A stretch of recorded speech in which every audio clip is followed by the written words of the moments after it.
কোন কোন জায়গার নাম বলতো? কুমিল্লা? আমার এলাকা।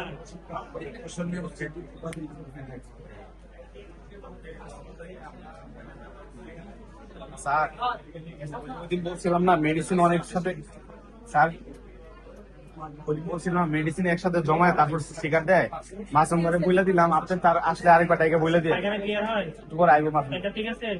ঘুম ঠিক আছে? জ্বর থাকে?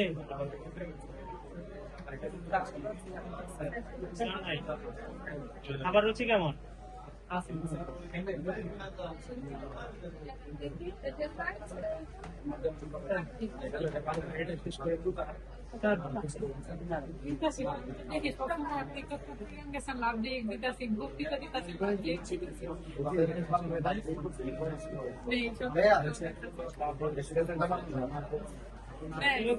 আমি এটা চেক দিব।